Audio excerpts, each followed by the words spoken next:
अभी तक सजावट ना भइल तू लोग के। अरे का कर रहल बड़ा, जल्दी जल्दी हाथ चलावा। ऐसे सुत सुत के काम करब तो हमेशा खातिर सुला दे। ई देखा सब ऐसे ही पड़ेगा। हम के ना सुनगे के बाद।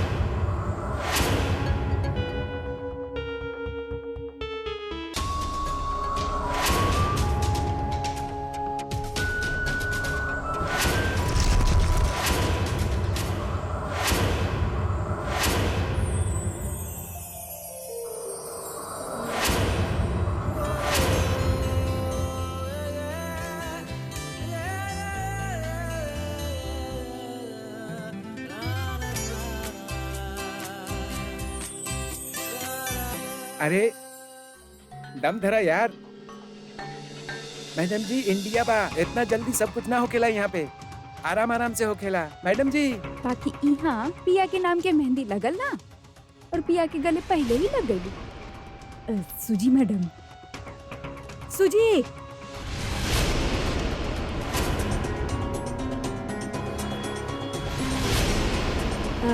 सुजी मैडम, अब जाए, तैयार हो जाए। मेहंदी होके वाला बना आपके। जाए।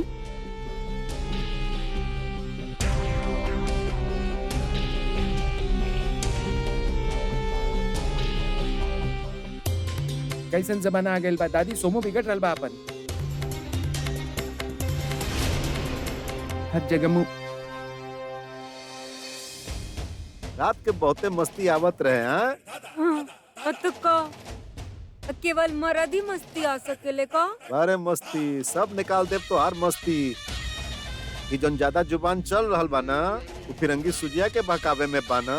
हैं? आप ऐसा मत कही। अब काहे कि वो आपके बहू बने वाली है। अब आप ना पैसा के लालच में अपन बेटा के बेच देले बानी। अब बहुते कड़क सौदा कैले बानी, एकदम टाइट जवाब देवेली। अच्छा अब हम जाई। अब कहा ना कि उस सुजिया के साथ मेहंदी की तैयारी भी तो करे के बा। जा जा। अच्छा सौदा अभी भइल ना कि घाटा पहले होखे लागल। अच्छा करोड़न के मामला बा, सह ले। दुधारू गाय के लात भी सहल जाला। और जब तक सौदा होखी नहीं, एको गो रस्म पूरा ना होखे दे।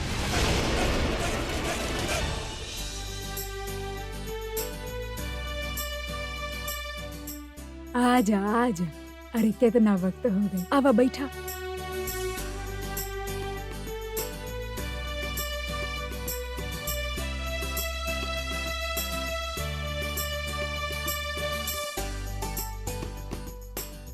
अरे जल्दी से कार्यक्रम भी शुरू करे के बा। रूप होके तो आपके जैसन, विदेशी होके भी देसी रूप में कितना बवाल काट रहे बानी आप। आई। हाँ। ए सुजी मैडम, आपसे ना कुछ बात करे के बाद 2 मिनट आई बोने।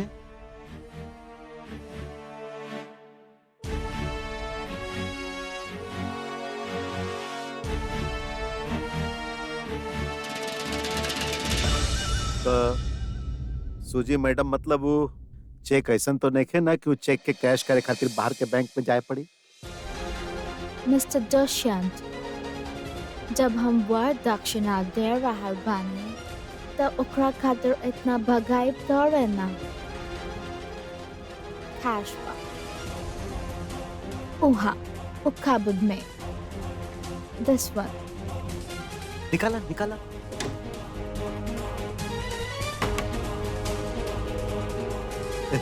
बहुत बहुत शुक्रिया सुजी मैडम। का बा ना ए कैश देके आप बहुते अच्छा कहीं। के किस किस करे ए बैंक से वो बैंक घूमत रहती। और जानत पानी एगो और बात के शुक्रिया, आप हमनी के जब भारतीय संस्कार बा, रस्म रिवाज बा, ओकरा मान लेनी। अब देख, अब हमारे रिश्तेदार, नातेदार, परिवार वालन बाड़न ना, कैसे आपके सामने मिमी आई है। ए भास्कर, हाँ सुना तनी जाके वो पैसा देख ला। हाँ तो काबा ना सुजी मैडम की यहाँ पर भारत में नहीं जा बहुत नकली नोट घूम रहल बा बाजार में। आपके आंख नइखे ना पकड़े वाला। आपके त आदत बा ओकर ओकर का बोलल जाला? Dollar pound. हाँ, डॉलर और पाउंड के। वाह, बहुत सुंदर है जो। देखा जाके।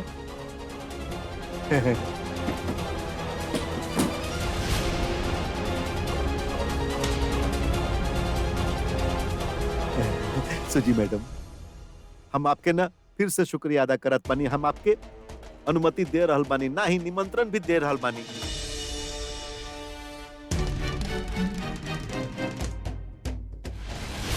कि आप जाएं, भारतीय शादी के रस्म रिवाज में आप जाके शामिल हो जाएं। बाबूजी हैं? एक मिनट। ई पैसा तो सूजी मैडम देले बानी, हमरा पता बा, हमार सामने देले बानी, लेकिन एकरा में से खुशबू ना तबेला वाला आ रहल बा। ऊ जैसे गोबर और दूध के आवेला ना, हमारे फेवरेट।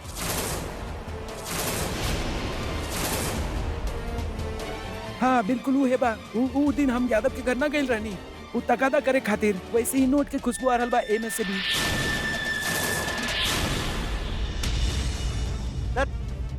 ऐसे कैसे हो सकत बा? हैं?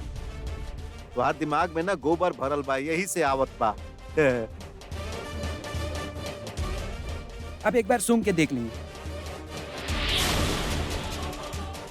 हम देखत बानी। हट।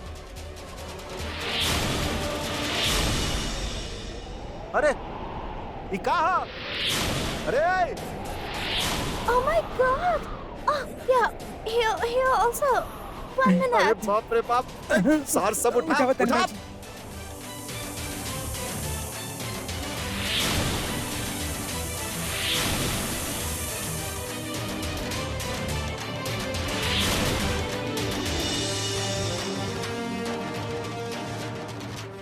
गिन देता नहीं बाबूजी, जब संभाले। तू गिन बे, हम गिन ले हम। और कहा? और लेकिन बस बदबू बाबूजी सूंघ के देख ली। आ रहल बा ना? हाँ, तू सही कहत रहा। हाँ। तू नहीं हम। बेहुदा। ई गोबर के खुशबू हा, तोहर दिमाग में गोबर घुसल बा। ई जे बा ना, सुजी मैडम के हाथ के विदेशी खुशबू बा। ए सुजी मैडम, आप माफ कर दिए हमके, ई मूर्ख बा। अब आप न जाएं, आप शादी के अगला रस्म में जाके शामिल हो जाइए। हाँ ठीक बा ना सुजी मैडम? yeah.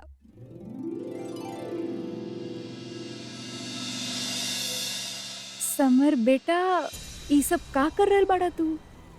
देखा, कहीं पे भी समय से पहुंचल अच्छा होखेला। बाना जी। हाँ बेटा, हमनी के अब चले के चाहिए। ई फ्रंट सीट पर रख द। तो हमनी कहाँ बैठब बेटा? कैसन माँ बाप बनी आप लोग? बेटा के इमोशन के भी नहीं समझत। आप लोग से ज्यादा जरूरी बा ई गुलदस्ता। आप पैदल आए। वैसे भी डॉक्टर कहले बाड़े आप लोग के घुटना खातिर चलल जरूरी बा। पर बेटा ऑटो, आप बैठ जाएं।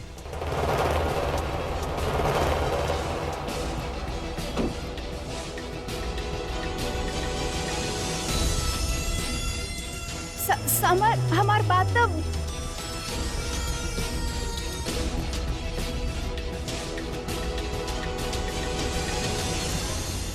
भास्कर। अरे ओ भास्कर, का भइल दादी? अरे ई देखा, इतना वक्त हो गए 9 के, अभी तक कुछ पता नहीं खे। अरे ओकरा फोन लगाओ ना, देखा कहाँ भी आओ। दादी कितना देर से फोन लगा रहल बानी, फोन ना लग रहल बा। हे भगवान, ई देखा केहू के टाइम के कदर नहीं खे। ई दूधू लड़की के रस्म होखे वाला बा, ओकरा में भी तो वक्त लगे ना। ओ निर्झरिया, अरे जल्दी से मेहंदी वाला थाल लेके आवा। अरे अरे ई फिरंगन कहाँ रह गए? अरे हम लेके तो आयल रहनी, और बाबूजी आपके सामने लेके गई नहीं उनका।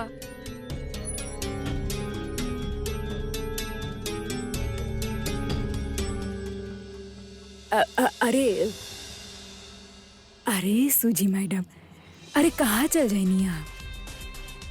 आई।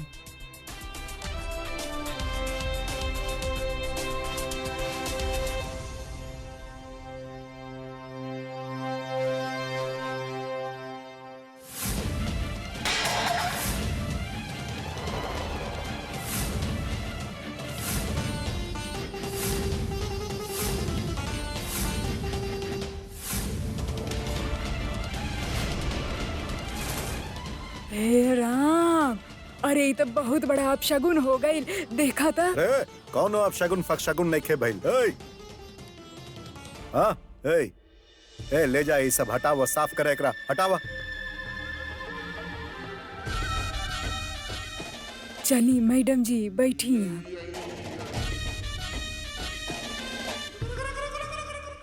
पता न काहे हमार जी बहुत घबरा रहा था। ऐसा लग रहा था जैसे मेहंदी के गिरल कोनो संकट बा, कोनो अशुभ साया बढ़ रहा था हमार घर के तरफ।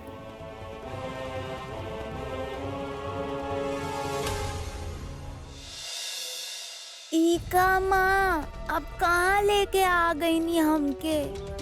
अरे तू है तब बोले रहलू राम जी से मिले के बा ओही जे तले जा रहल बानी तहरा के राम जी से मिलवावे। हाँ चल। अरे दादी, इतना देर काहे हो रहा? रस्म कब शुरू होगी? अरे हम भी उहे के बारे में सोच रहल बानी, उहे सोच सोच के बेचैन बानी। इ नाइन पता न कहाँ रह गई। ए भास्कर, अब पता चलल नाइन के?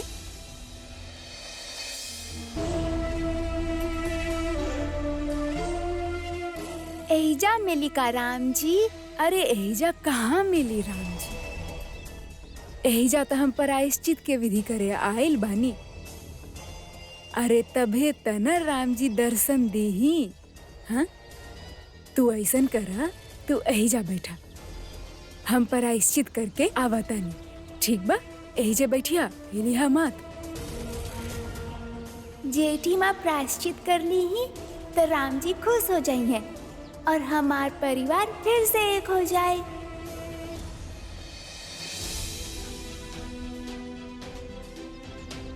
दादी कितना देर से फोन लगा रहल बानी, फोन ना लग रहल बा। चला छोड़ा, उ नाइन के जब आवे के होगी तब आई। अरे तू लोग चला रस्म शुरू करा। उ नाइन के चक्कर में हम मुहूर्त ना छोड़ सकेनी ना। चला चला रस्म शुरू करा मेहंदी के, और संगीत बजावा। ओम ह्रीम क्लीम चामुंडाय विच्चे, ओम ह्रीम क्लीम चामुंडाय विच्चे, ओम ह्रीम क्लीम चामुंडाय विच्चे स्वाहा। आ गईले तू, हम तोरे राह देखत रहनी। का आपके कैसे पता रहल कि हम आ रहल बानी बाबा? हम सब जानत बानी तोर समस्या का बा और ओकर हल का होखी। बाबा यही खातिर तो आपके पास आयल बानी। आप तनी हमार इच्छा पूर्ति करी। अरे हमारे को छोट सन इच्छा बा। अरे अपन खातिर ना, अपन बेटा नीलकंठ खातिर। अरे और जब भी हम मंजिल के पास पहुँचे वाला ही होत बानी ना, कौनो ना कौनो अड़चन बीच में आ ही जावेला। बाबा हमके पता बा आपके पास ई समस्या के अस्थाई निदान बा। आप कृपा करी। तोर समस्या के सिर्फ एक गो उपाय बा और ऊ शनि देव ही निकली हैं। का बा? कृष्ण पक्ष के द्वादशी और त्रयोदशी के बीच के रात जौना में एगो दुल्हन जेकर हल्दी से मेहंदी तक हो चुकल होखे, सिर्फ सिंदूर के दान बाकी होखे और ऊ दुल्हन के बलि देवे के होखी। ऊ दुल्हन के रक्त से ऊ काली के बाल धो तो सारा बला टल जाई, तबे तोर बेटा के सारा दुर्भाग्य दूर हो जाई। अरे बाबा, ई उपाय में तो बहुत ही समस्या बा। कोनो और उपाय बताई ना। हमरा जौन कहे के रहे हम कह देनी।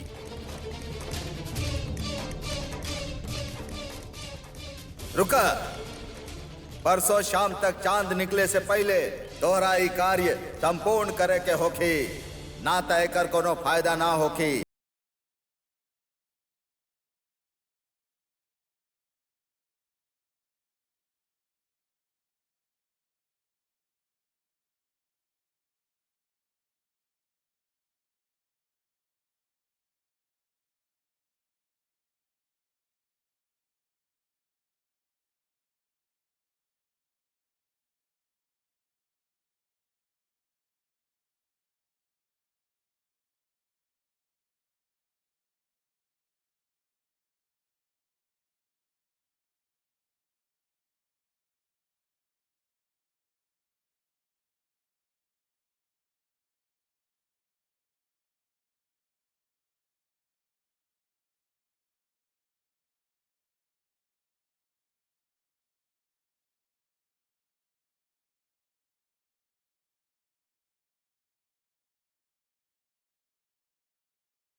अरे हमार तो किस्मते खराब बा।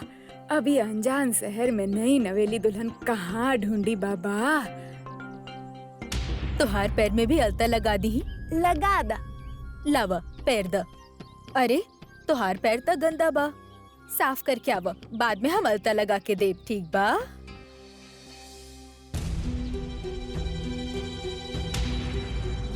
के बाड़ू तू? अरे अरे उ बचुआ के साथ का करत रहलू? आप बानी के और ई तरह हमरा पे ही काहे चिल्लात बानी? हम तो मामूली सा नाई बानी, शादी के मुहूर्त चढ़ावे आइल बानी।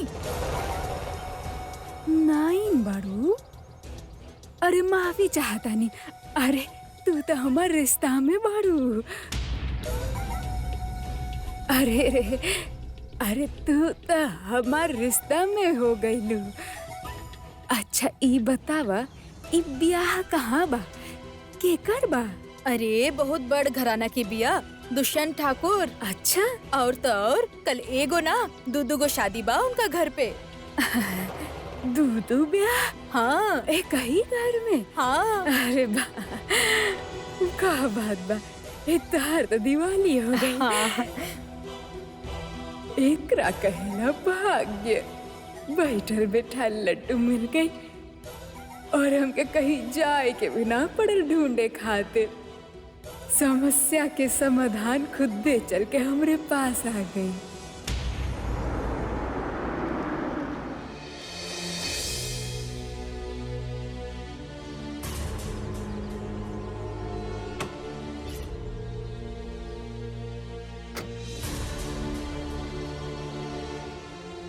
कैसन बानी आप? हाँ हाँ हाँ, खुश रही।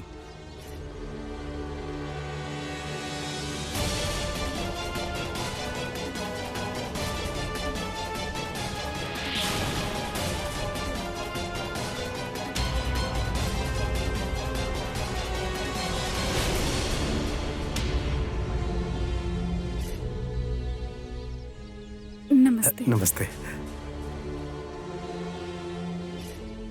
अब गाड़ी में और आपके पापा मम्मी रिक्शा में? नहीं, करा देनी ना किरकिरी। देही जवाब। कहत रहनी ना आपसे कि गाड़ी में चली, बाकी ना अपना से ज्यादा बहू के तोहफा और फूल के चिंता रहे लोग के। कहे लगलन तू गाड़ी में ले जा, हमने रिक्शा में आ जाई। बहुत बढ़िया प्यार बा आप लोगन में, वाह। आई आई। जी।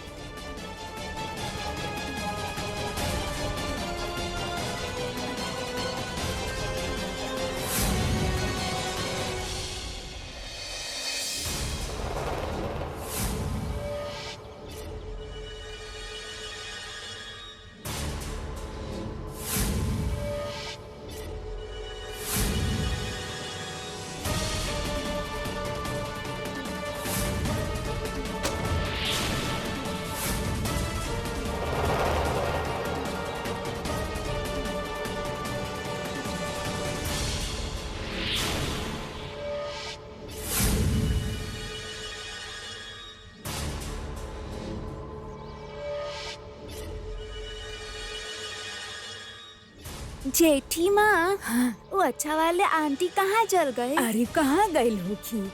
अरे ऐसन बियाबान जगह में केहू गृहस्थी बसावे आवेला। अरे दिन भर थोड़े नहीं जा बैठी गइल। अरे चला, हमनी के भी जाए के बा। अरे ऐसे टुकुर टुकुर काहे देख रहल बाड़ू हमके?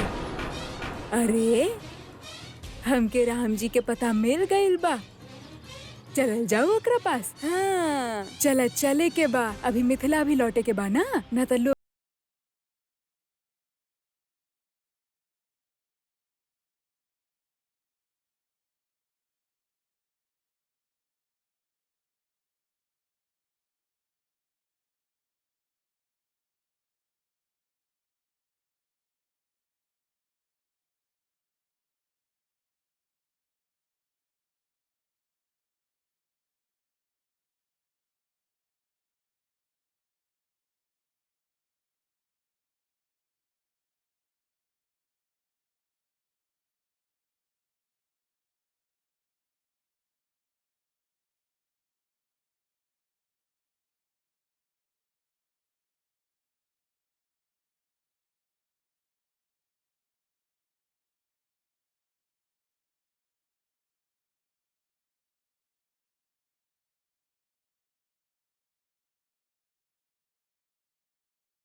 जेठी माँ राम जी यही जा, बाकी राम जी तो मंदिर में हो खेले, फिर यही जा कैसे?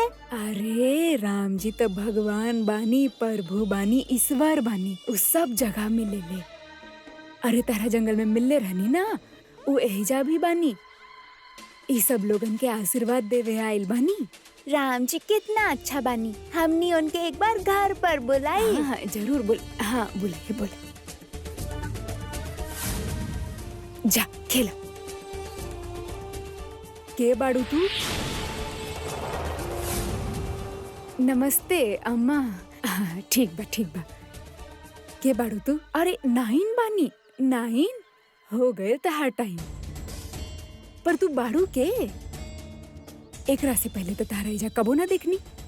भाई हम तो फूलवंती के बुलवाइले रहनी, हमनी के यहाँ के परजनता उहे करेली। अरे हम ओकर मासी बानी, वहाँ बगल वाला गांव से आयल रहनी, उनका मिलनी। उ बोलक मौसी तनी देख आवा, हमार तो तबीयत खराब बा, तो हम चल आईनी।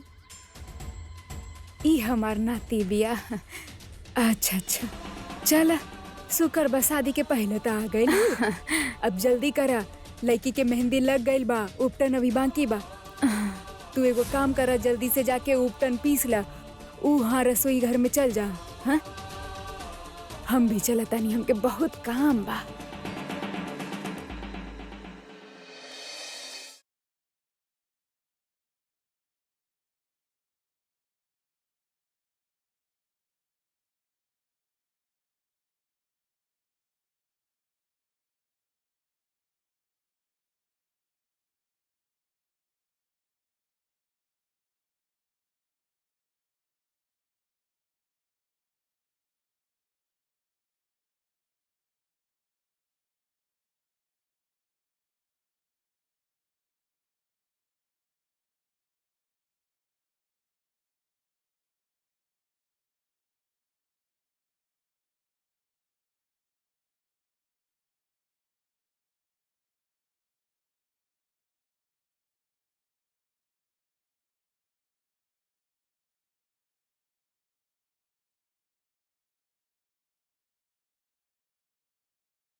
आंख फूट गई बा तुहार के जन्म से ही अंधी बाड़ू। जूता खराब कर देला समार। पता बा कितना महंगा भाई? अपने आप के बाजार में भी बेच के आईबू ना तब वो एकर कीमत चुकता ना कर पेबू तू। सॉरी। What sorry? यहाँ सॉरी ओरी ना चलेला। बैठा और साफ कर रही जूता के।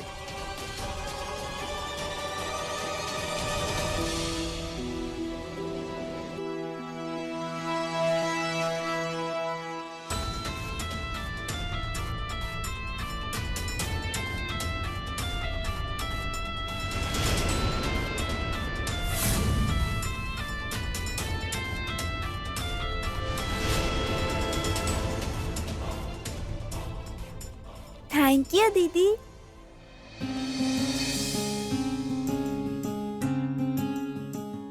Oh my God.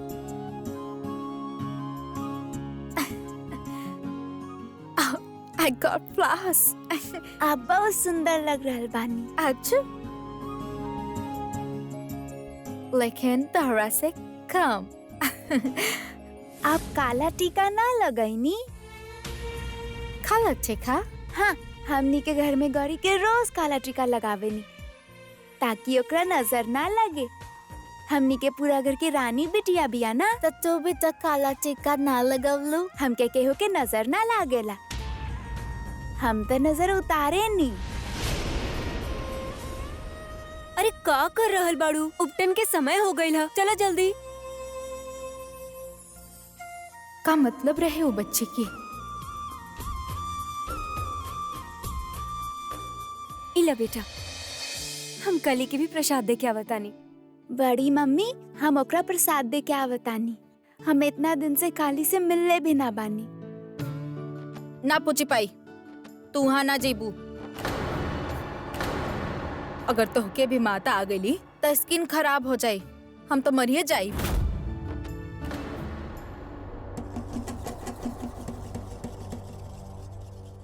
तो पापा फिर काली कब ठीक होगी?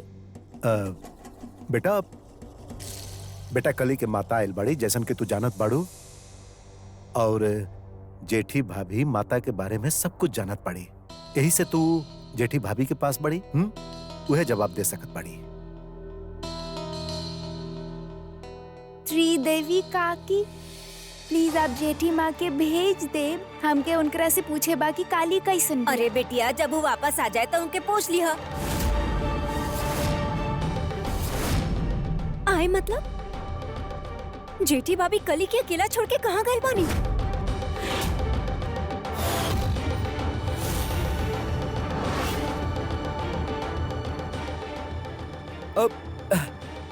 उ का बा मंजरी बहू? उ माता के मंदिर गइल बाड़ी। शीतला माता के मंदिर उनका शीतल करे खातिर। हाँ।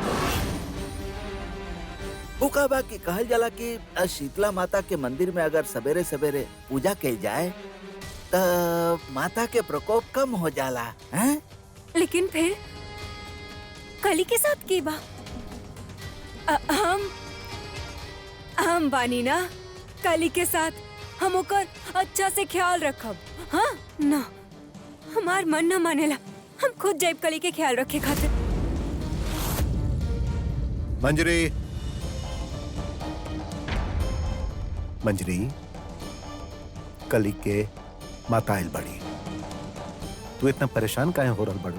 वजह जेठी भाभी बड़ी, और प्रसाद तू त्रिदेवी के दे दा, वो ले जाके खिला दी है। हाँ हाँ बिल्कुल।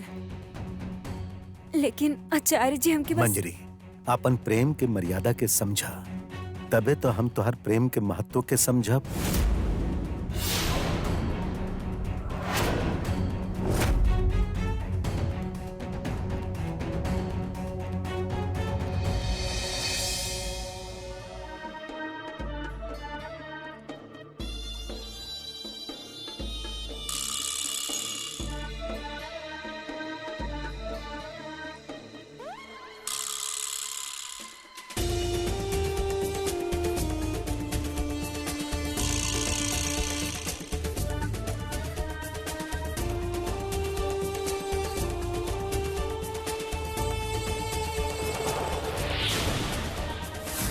जल्दी से दुल्हन के उपटन लगा के बेहोश कर देब और बलि चढ़ावे खातिर बाबा के पास ले जाई।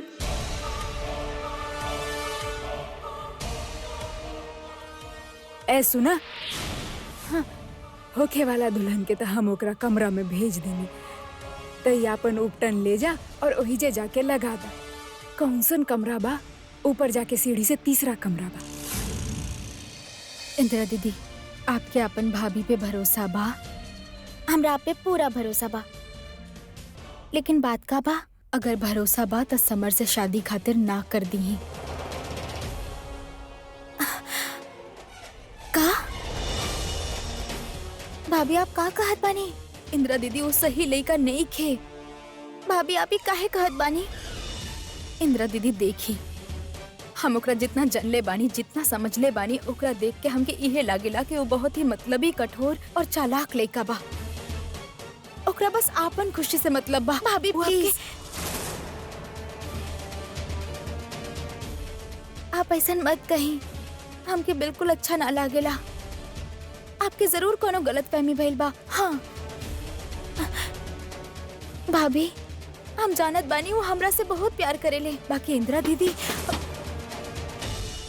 खे। अरे नाइन बानी, आपके उपटन लायल बानी, कहीं तो लगा दी। तो आप वहाँ का करत बानी? अंदर आए, आपन काम करे। माफ करिए, तनी जुकाम बाना तो नाक ढकले बनी, लगा दी।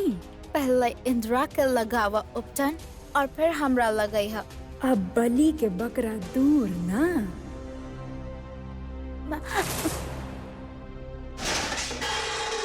जेठी माँ, राम जी तो पूरा घर में कहीं भी नहीं थे। अरे लगाई कनपट्टी पे इतना कर दे तू। एक का कर रहल बानी आप? उपटन गिर गल, ओकरा खातिर इतना छोट बच्ची के मारत पानी। अरे ई जब मालिक बा, हम के ही तो दोषी ठहराई ना के मानी 10 बारी बनाई। जा तू बाहर जा। अरे जाना, मरल बानी कनपट्टी पे जा। हे भगवान, अब आपसे केहू कुछ ना कहे। ये उपटन समेत ले ही और नया उपटन बना दे ही।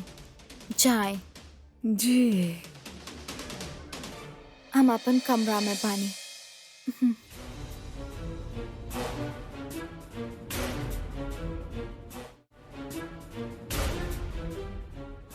हम समेट ली का? अच्छा ऊ ले ली।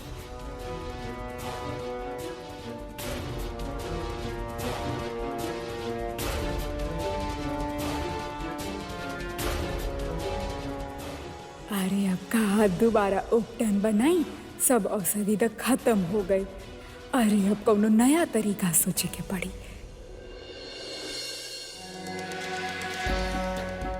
कली कली कैसन बाड़ी? बहुत बुखार है का? त्रिदेवी जी बताई ना। अब सो रहल बाड़ी, बचिया आराम से सुतत बाड़ी। हमके एक बार देखी तो दीना कली के। एक खिड़की खोली ना। अच्छा पर्दा ही खोल दी। अरे बिटिया, अब बड़की बहू देख के का करबो? हम जब बानी ना, हम ओके अच्छा तरह से संभाल ले। हाँ, अब तोहार जरूरत नहीं क्या देखे के ना। हम कुछ ना सुनब। हमके कली के एक बार तो देखे दी ना। खोली खिड़की, अच्छा पर्दा खोली, हमके ना पता।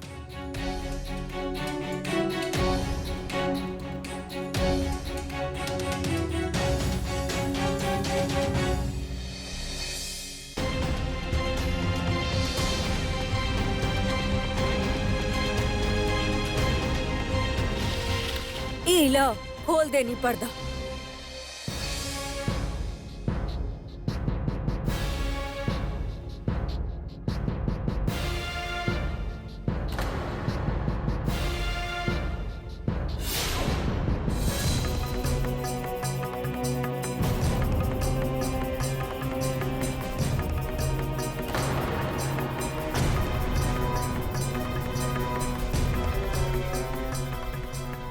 अब देख ले ना, अब हो गई ना तसल्ली। बड़की बहू उहे बाना बचिया अब बीमार बच्ची के जगा दी का? ना ना जगा ही मत, सुते दी।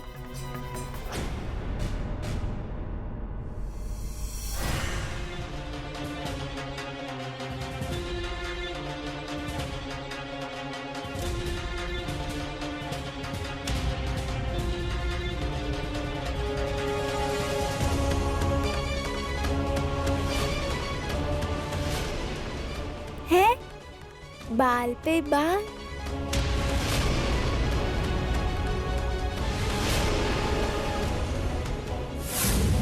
जल्दी से दरवाजा लगावा वरना केहू आ जाए।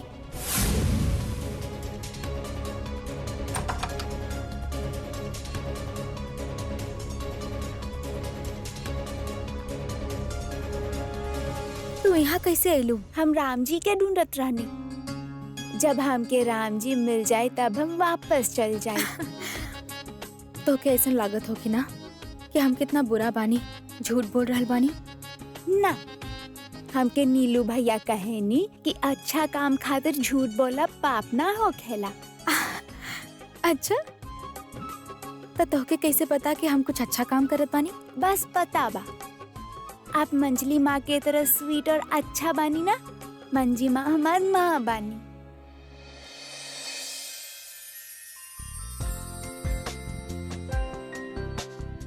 हाँ बेटा, बहुत ही जरूरी काम बा, यही से ही सब करत बानी।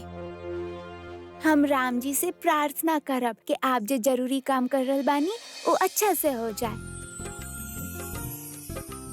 तब फिर ई राज हमनी दोनों के बीचे रही।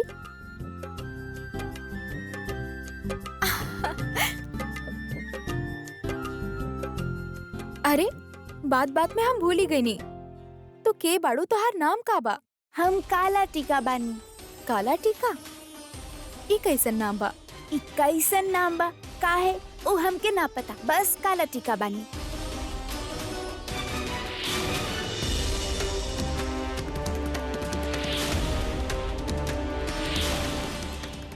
ऐसा ना हो खेला बेटा। लेकिन ऐसन ही बा। अच्छा हम चला तानी, हम राम जी के ढूंढतानी। फिर मिलल जाई।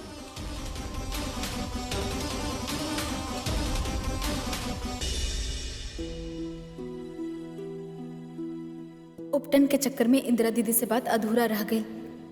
वो मानते नहीं कि एगो काम करत बानी, पहले माँ जी से बात करके देखत बानी। अब का बात करे के बात हो क्या? अभी माँ जी हमनी के इंदिरा दीदी के शादी रोके के होके। का कहत बाड़ू? अब का हो गई? माँ जी ऊ लइका इंदिरा दीदी खातिर सही नहीं खे। तो की कहे सन लगता? माँ जी एक ना ओकर 10 वजह बा। एक दिन वो इंदिरा दीदी के बुर्का पहन के मिले आए रहे और एक दिन जब आए रहे तब उनकर हाथ बांध के चल गए रहे। और वो हल्दी वाला दिन इतना कुछ सुंदर दिखावे खातिर पता ना का चीज भेजले रहे वो। और वो दिन जब वो नाइटी भेजलस ना, और न जाने ओकरा साथ का भेजले रहे, ओकरा में पिक्चर क्लिक करके भेजे खातिर कहत रहे। माँ जी का ई सब हरकत से आपके ना लगेला कि ओकर दिमाग में सिर्फ एक ही चीज चलत रहेला? वो इंदिरा दीदी के एगो लइकी ना एगो सामान समझेला।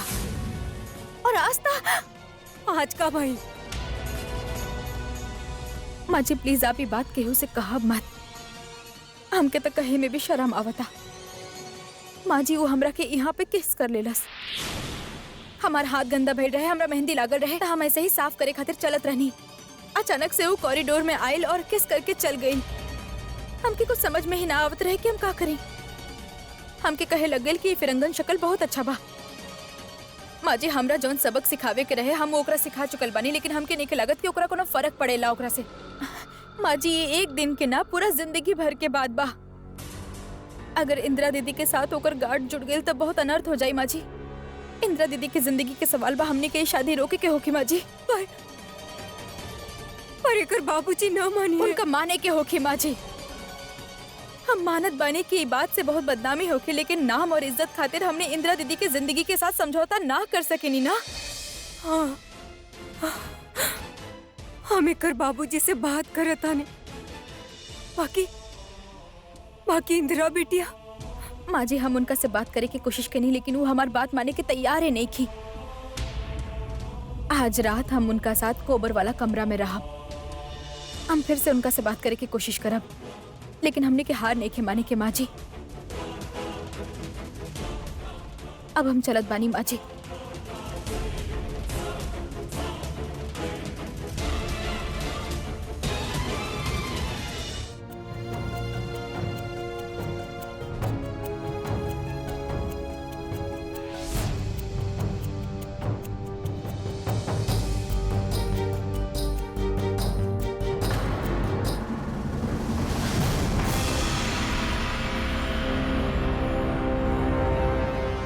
मंजरी, तू बहुत परेशान लाग रहा बाड़ू। आचार्य जी, हम कली के कब से ना देखनी।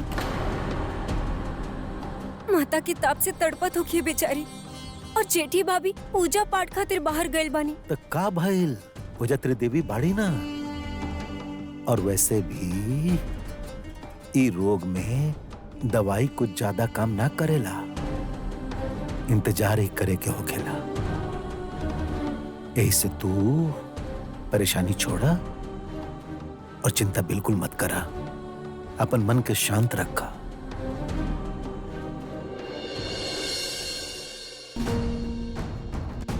शांत कैसे रही आचार्य जी? माँ और बेटी के मन के तार जोड़ला, भले एक माँ सच ना पकड़ पाए, लेकिन झूठ के एहसास पीछा ही ना छोड़ेला। अब जैसे ई प्लास्टिक के कवर उठी, ऊ के होखी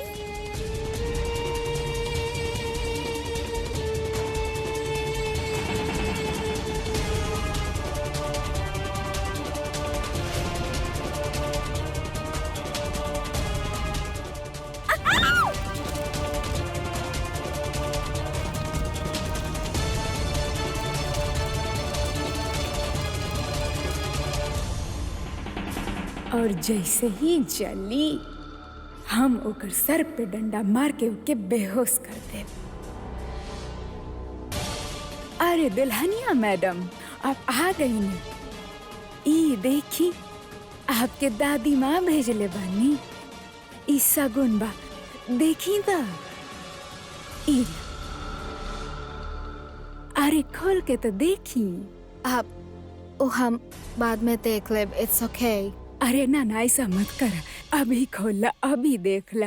देखा गहना वहना के सवाल बा, कुछ एने से उन्हें भइल त का बहाना, राजा तो प्रजा के ही दोषी ठहराई। हाँ?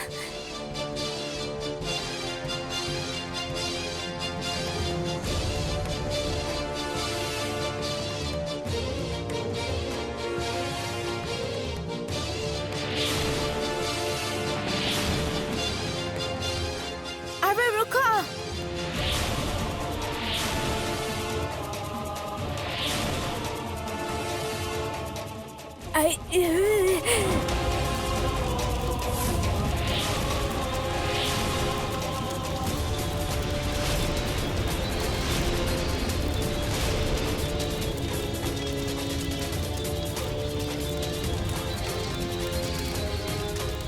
ई घर में का अपसगुन हो रहल बा, एकर वास्तु शास्त्र ना करनी का। उ पहले तो उपटन के कटोरा उलट गइल, अभी शादी के गहना विस्फोट हो गइल। ई घर के नजर उतरवैनी कबो का, ना त एहिजा जितना लोग बा सब भस्म हो जाए। अरे हम तो निकलनी है एहिजा से।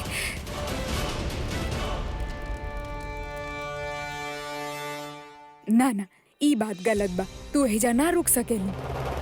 फूल बनती रहती तो बात कुछ और रहल। अब भास्कर तारा के छोड़ आई। अरे इतना रात गिर गइल बा, अंधेरा हो गइल बा।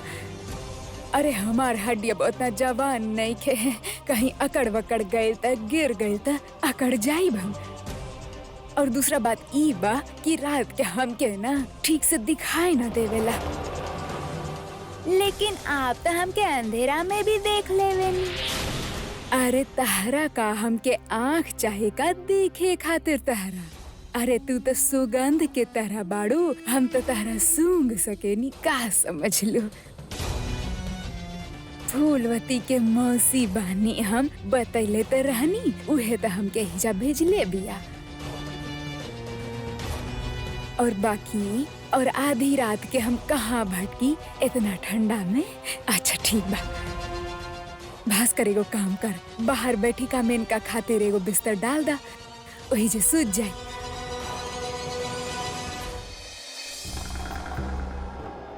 सुना बिट्टो, अरे हाँ, अब मैथिली माँ के कसम, अब जब तू गइल बाड़ू ना तब काम खत्म करके ही वापस आई हा। हाँ बिट्टो, हम यहाँ सब कुछ संभाल ले बानी।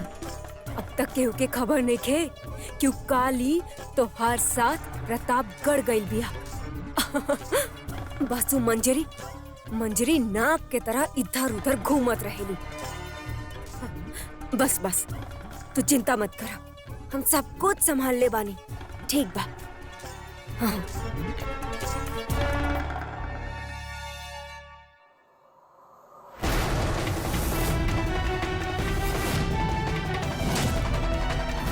प्रतापगढ़ अब वक्त आ चुकल बा ई कदम उठावे के। अरे हमरे पास समय नहीं खे, जल्दी से इनमें से एक के बलि तो चढ़ावे के होगी। भाभी आप हमारी बात काहे नहीं की समझा? इंदिरा दीदी आप नहीं की समझा। आप जानत बानी ना कि हम सपना में भी आपके बुरा कबो ना सोच सकेनी। आप हमार जगह खुद के रख के देख ली। आपके भी धीरे धीरे उनकर अंदाज बहुत अच्छा लागे लागी, उनकर बर्ताव सही लागे लागी। सच में भाभी वो बहुत अच्छा इंसान बाड़े। उनकर प्यार करे के अंदाज ऐसा नहीं बा। भाभी हम कबो आपके बात नहीं के टल्ले, लेकिन ई बार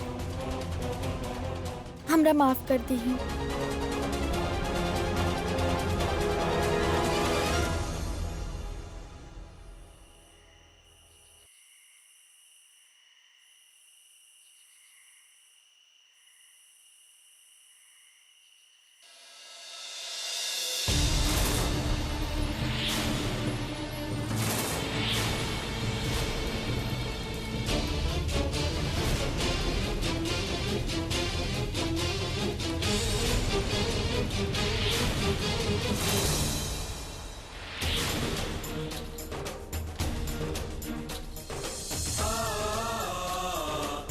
पूरा दिन बीत गए, राम जी अभी तक ना मिलनी और मंजी माँ ऐजा हमरा खातिर परेशान होखत होगी।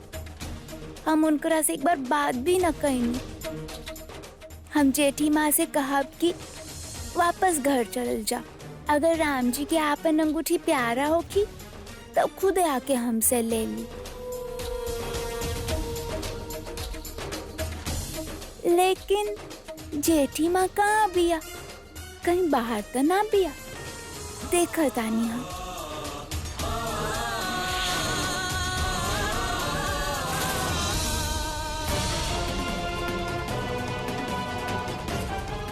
अरे के कर लहू बहे के बा, ऊ तो ओकर करम जाने। हे भगवान, हमके समय से पहले एकरा खत्म करे के ही होखी।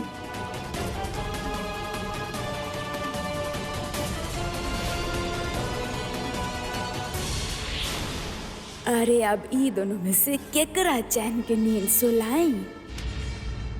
ई दुविधा के हल कैसे करी? हाँ, अक्कर बक्कड़ बम्बे बो 80 90 पूरे 100 में लगल धागा।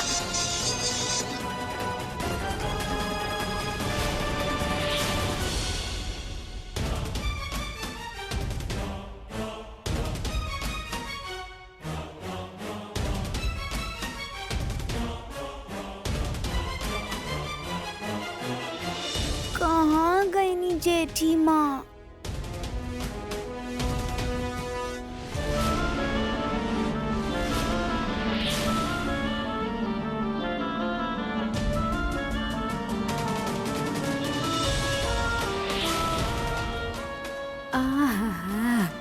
देखा था कितना आराम से सो रहा बिया। ऐसे ही हमेशा खातिर सुला देनी त का गुनाह बा?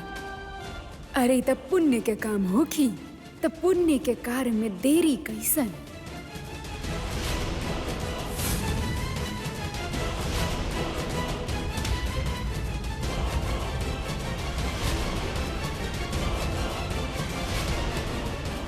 जेठी माँ!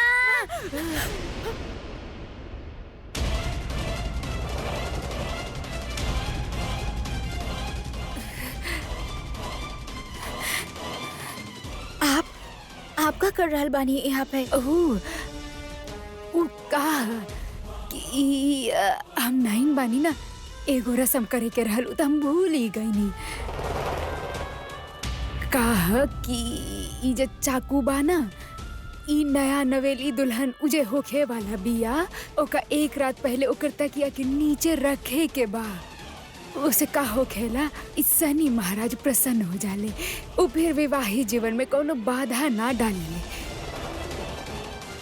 उ भूल गईल रहनी तो उ रखे आयल रहनी। आओ तो इतना रात गए तो यहाँ का करत बाड़ो? आई हमार नातिन बिया कहा कि जब भी हम नाइन के काम करे खातिर निकले नी ना, एक साथ रख लेनी। एक वो नाई के ट्रेनिंग अभी से शुरू कर देले बानी। ई बात है। आपके परेशान होके के का जरूरत बा? और वैसे भी हम इस सब में ना माने नी। इस सब अंधविश्वास बा। हम रात के गॉड के नाम लेके सोच जाए नी, ओकरे में हमरा के शांति मिलला। आप हमरा से बड़ बानी, यही से आपके मान रखे खातिर ले लेत बानी। का आप अभी कहनी ना कि इच्छा को हमके रखे के चाहिए, तो देही के में ओह, हाँ, ध्यान से। अरे अब माना या आप ना माना, ये आपके हम का कहेले प्रॉब्लम बा। हम तो अपन फर्ज निभा देनी ना। चलत आनी फिर। Good night.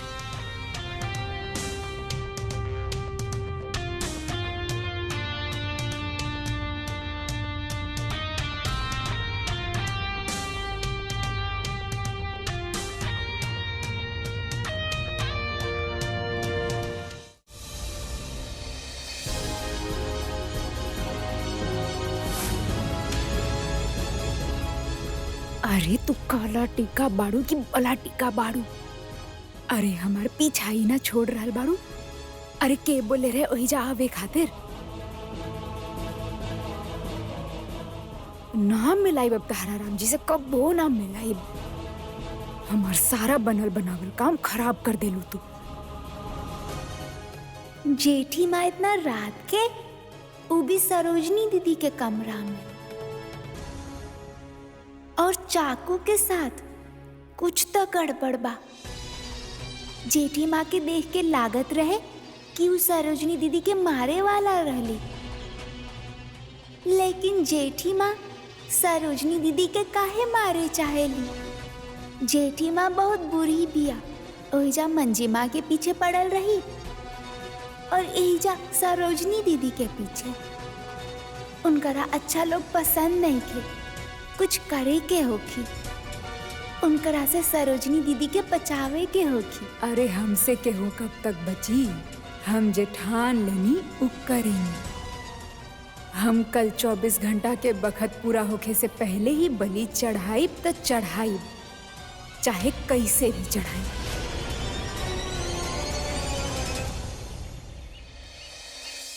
का भइल? इंदिरा बिटिया का कहली? माँ जी वो हमार कोनो बात के समझे खातिर तैयार ही नहीं की होत। पता ना इस समर का पर्दा डाल देले बा इनकर आंख पे कि समझल त दूर, उस समर के खिलाफ एक शब्द तक नहीं की सुनल चाहत। ये तो ठीक नहीं खे ना। इंदिरा काहे इतना पगला गई हा कि तोहार बात ही ना सुन रहा हा। अब हमके एकर बाबूजी से बात करे के ही होखी। माँ जी का बाबूजी मनी है? अरे माने के ही पड़ी। ए कोई आंख देख के मक्खी ना निकल सकेला। अम्मा, बाबूजी तक का भगवान जी भी हमरा के समर जी से अलग ना कर सकेले। हमार समर जी हमरा के मिल के रही है। राम जी कब मिली है? हे भगवान, तू कितना सवाल पूछेलू, कितना सवाल पूछेलू, और हमार एक एक काम में तू टांग अड़ावेलू, खराब कर देलू। हम कबो ना तहरा राम जी से मिलवाई। मगर आप तो हम के हिजा राम जी से ही मिलावे अरे लाइल लाइल रहनी। रहनी बाबा, मिलावे राम जी से ही मिलावे लाइल रहनी। पर तहार चलन तो देखा, एकदम खराब चलन बा तहार। हमार बात न मानेलू, एहिजा तहिजा भागत रहेलू। अरे बचवा, राम जी आ भी गई नी, और तू हमार नजर के सामने ना रहलू तो कहाँ ढूंढब तहरा के? कबो सोचले बाड़ू? अब देखा, जे हम कहा तानी उ कर। हमार नजर के आस पास रह, एहिजा ओहिजा मत भटकल कर। और देखा, खबरदार जे तू केहू के भी हमरे बारे में कुछ बोल लू, समझ लू हमार बात?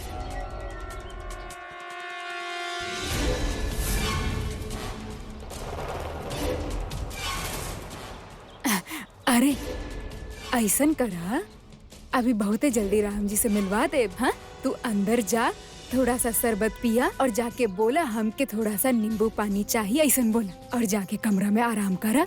हम बस आवतानी, ठीक बा? चल जा जा।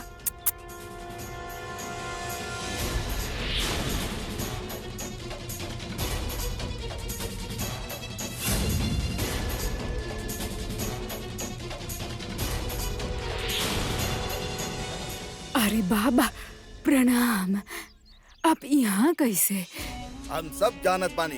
अरे समय निकल जात बा, तोहरा याद दिवावे आइल बानी। अरे बाबा, हमार बिटवा नीलकंठ के भविष्य के सवाल बा, हम समय ना निकले दे। ई जेठी माँ इनकरा से का बात कर रहल बिया? कल रात के भी चाकू लेके दीदी के पास खड़ा रहली। कुछ त बा जे जेठी माँ सही ना कर रहल बिया। पहले भी घर में सबके परेशानी में डाल चुकल बिया, और अब भी कुछ गड़बड़ करे वाला बिया। हम सब समझेनी, हमके दीदी के बतावे के होखी।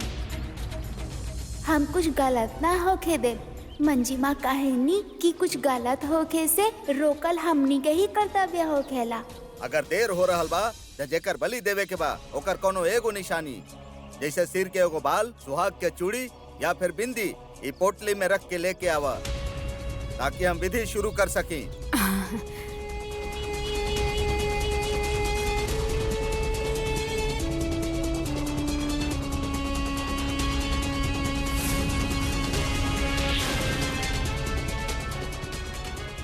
अरे बाबा, उ काली तो सब देख लेली। अरे अब मत देखी। अरे अब का करी? ई तो भांडा फोड़ दी। एक तो हाथ से जाए ही, कुछ उपाय करी, दूसरा ना जा पाए, बाकी हम संभाल लेता नहीं। प्रणाम। अरे सवेरे सवेरे कसरत करावत बड़ो, अपन प्यार में जल्दी आवा नीचे। हाँ आवत बानी।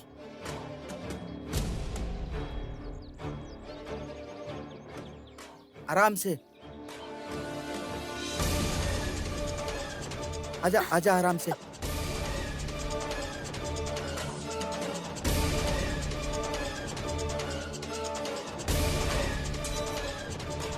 चल संभाल के।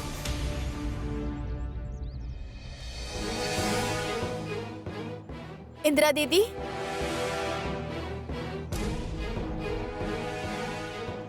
इंदिरा दीदी कहाँ गेली?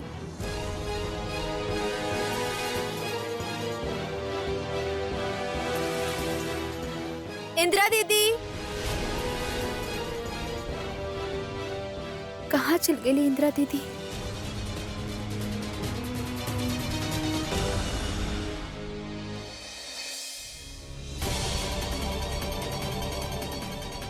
आप कहाँ जा रहल बानी? आप भी राम जी के ढूंढ रहल बानी का? चल हट यहाँ से, नागिन के बच्ची। अरे तू चलो यार।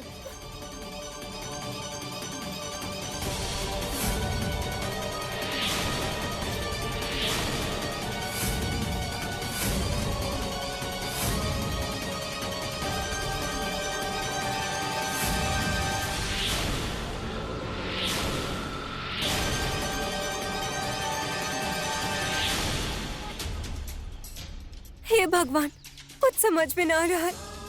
का करी हम? कहाँ हमार कली? पता न जेठी भाभी का करे वाली है हमार कली के साथ।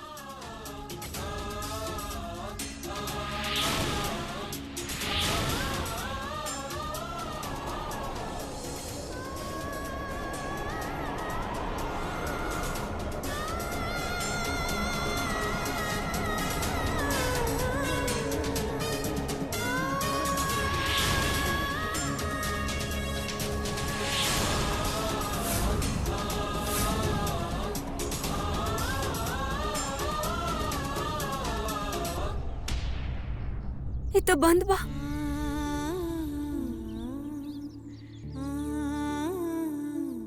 हमार कली कहाँ होगी राम जी?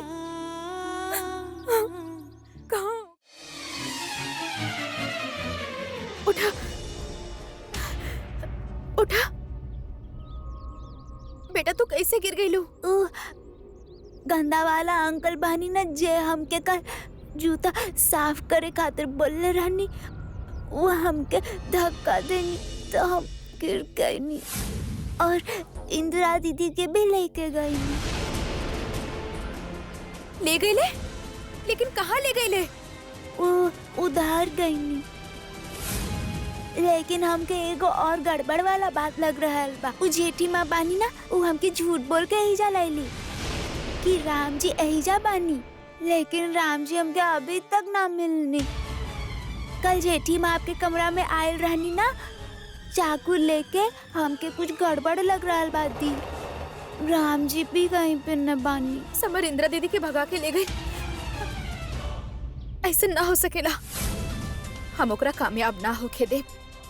हमरा कुछ भी करके ओकरा रोके के पड़ी।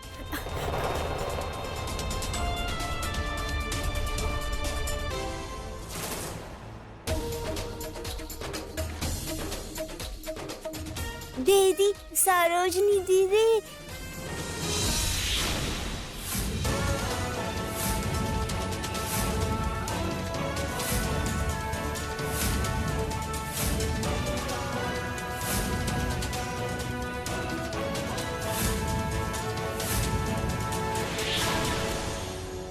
अब का करी? दीदी भी चल गई नी। एगो काम करतानी, एकरा से हम मंजी माँ के फोन करतानी।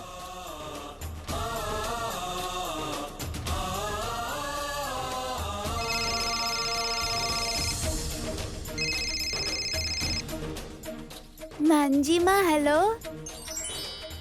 कली बेटा, कहाँ बाड़ू आप? हाँ मंजी माँ, जेठी माँ फिर से गंदा काम कर रहल बानी। जेठी माँ बहुत गंदा बानी, हमके झूठ बोल कर लाइली एहिजा। लेकिन बेटा, आप बाड़ू कहाँ पे? हम एहिजा एक बहुत बड़ा घर में बानी, जहाँ पे शादी हो रहल बा मंजी माँ। बहुत सारा लोग बानी, जैसन हमनी के घर बा ना बड़ा, वैसने घर बा। आप बिल्कुल चिंता मत करो कली, मंजी माँ बानी ना, वो सब ठीक करे। हम आ जाए तेरे पास, तू कहीं जइहा ना कली। हाँ ओजे रहियो, ठीक बा? ठीक बा मंजी माँ। हम एहिजा एगो पेड़ के पास खड़ा बानी। हमके एहिजा से, यहाँ से कुछ ही दूर पे एगो जलेबी वाला दुकान दिख रहल बा। हम आइब कली, हम तेरे तक जरूर पहुँचब। राम जी हमके कोई ना कोई रास्ता जरूर दिखाइए। तू इजे रहिया। हाँ ठीक बा मंजी माँ, हम एहिजे एगो पेड़ के पास खड़ा बानी। हाँ बेटा, हम आ रहल बानी आपके पास, सोना। अरे रोका रोका रोका रोका रोका। हाँ का कर, का केकर फोन बाई? हेलो कली,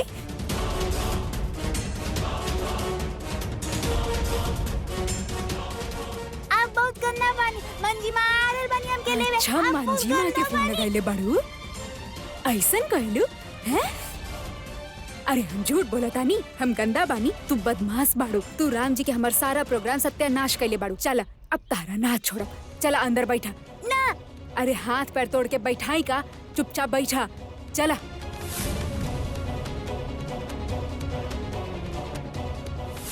ज्यादा ये टिया टिया कैलू ना तो फुल टाइम यही बंद करके रख दे।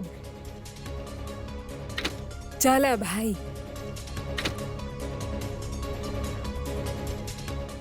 हे प्रभु, हमके हमारे बच्चे तक पहुंचा दिया।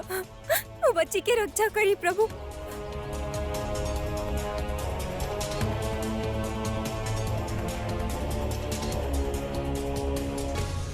ऑटो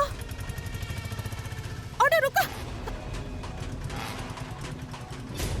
अरे रुकी रुकी रुकी। अरे दुल्हन जी, आप यहाँ बीच रास्ता बियाबान में का भइल?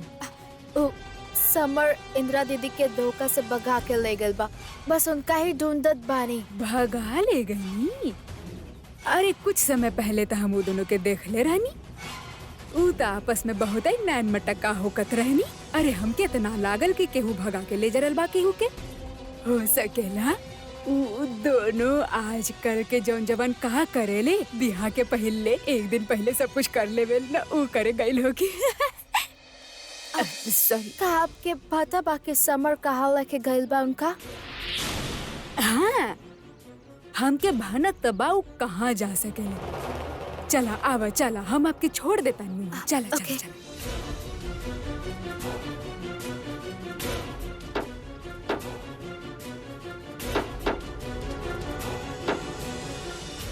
एक कैसन आवाज आ रहल बा? का आवाज है?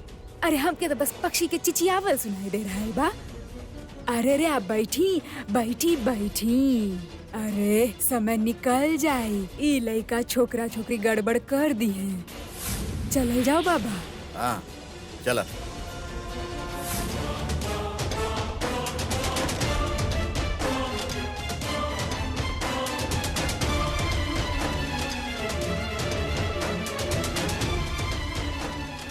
हे भगवान, राम जी, आप पहले भी हमार कली की मदद करनी है, अभी भी करब ना।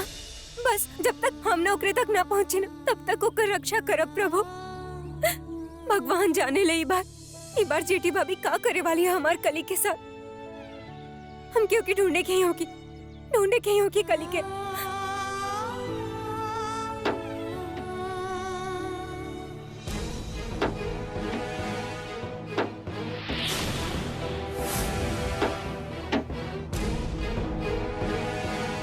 ई पीछे से आवाज कैसन आ रहल बा?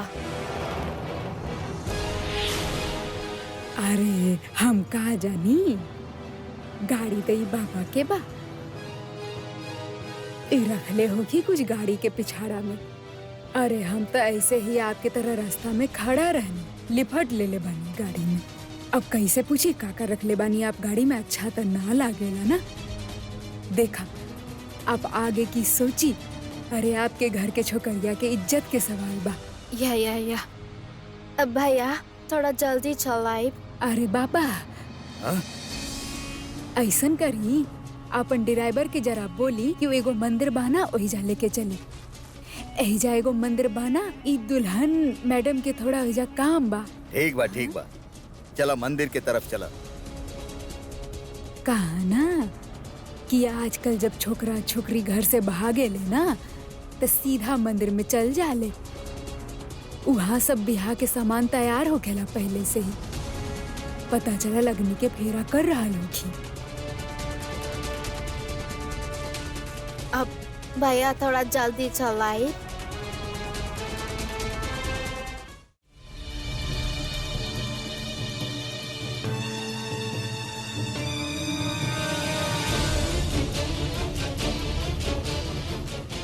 मंजी माँ हमार खातिर परेशान होकर होगी।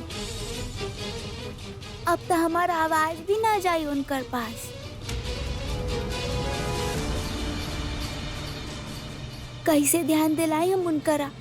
हमके अपन कौनो चीज छोड़े के होगी ताकि उनकरा पता चले कि हम कहाँ बनी।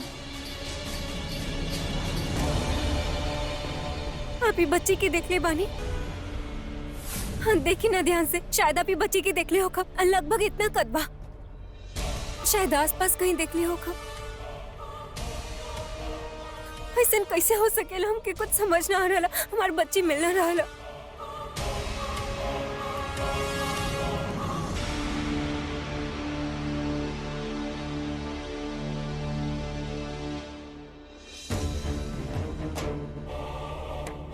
हे भगवान, ये दोनों लड़कियन कहाँ चल गई?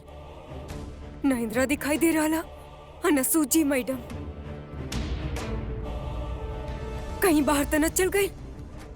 हे भगवान, इनके पता ना हो कि हल्दी लगे के बाद बाहर न जाएला।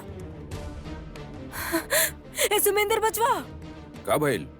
सूजी मैडम तो के बता के गइल बाड़ी का? ना, हमरा तो कुछ बता के ना गई। कहीं सरोजनी सीधे जाके समर से बवाल तो ना कर ले ली? इंदिरा भी नहीं किया। ये कहाँ चाहिए आखिर? हम फोन मिला बता नहीं। हाँ,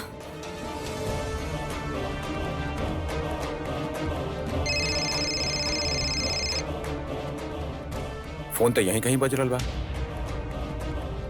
बाहर से बाहर ही होगी। हाँ। आई।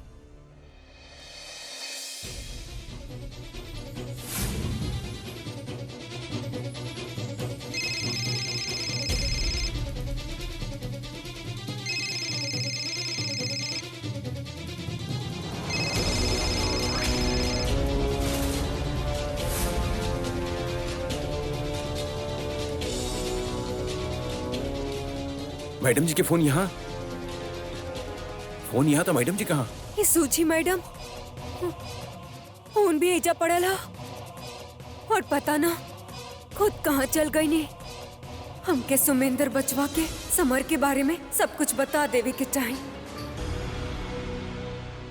हे भगवान, हमार दोनों बच्चियन की रक्षा कर। हम दोनों बच्ची के सलामती खातिर काली माँ के मंदिर में दर्शन करके आवतानी। हे सुमेंद्र बचवा, जरा जल्दी करो। हम ना काली माँ के मंदिर जाके दोनों बच्चन के सलामती खातिर पूजा करके आवतानी है। चला चला जल्दी करो। आई अम्मा। हाँ।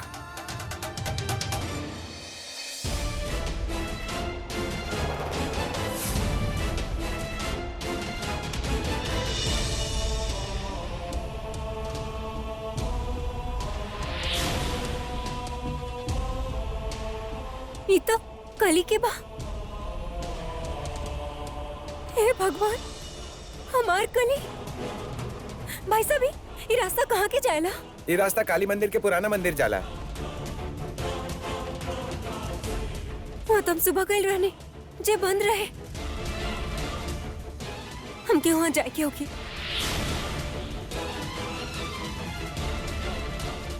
Auto auto. भाई साहब, ओ काली माता वाला मंदिर है, वहाँ लेके चलो प्लीज। आई। चलिए।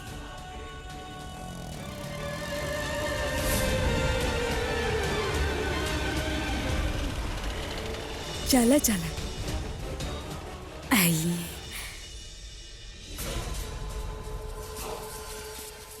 अरे चला चला चला। लेकिन का यहाँ वो आयल होके है? अरे एजे त आई और कहाँ जाई? लेकिन उनकर कार तो यहाँ कहीं नजर नहीं के आवाज हमरा के। अरे गाड़ी त बेवकूफ रखेला ताकि सब लोग दूर से देख ली, छिपावल होखी कहीं। अरे इहे त मंदिर बा, शहर से दूर बा, बियावान में बा। सारा छोकरा छोकरी एहिजे आवेला दौड़ के बियाह करे खातिर। चला चला, छठा फेरा चलत होगी अंदर। ओह, तो हमनी के जल्दी अंदर जाके उनका के रोके के होकी, न तो इंदिरा दीदी के साथ धोखा हो जाए। अरे चला चला, कहीं देर ना हो गई होके। पता चलल 7 फेरा हो गइल।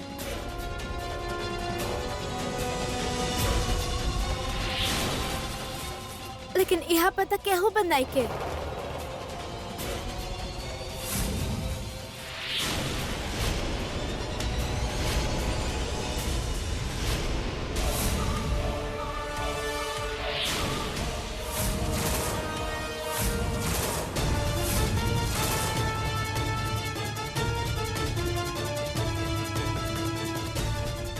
अरे ई भिरंगी तो देसी बकरी निकलल।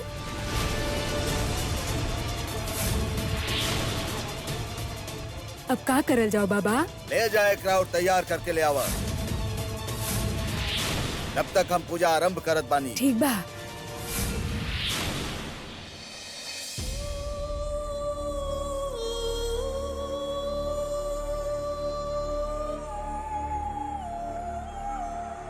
अरे होश आ गईल। ये आप काहे करत बानी?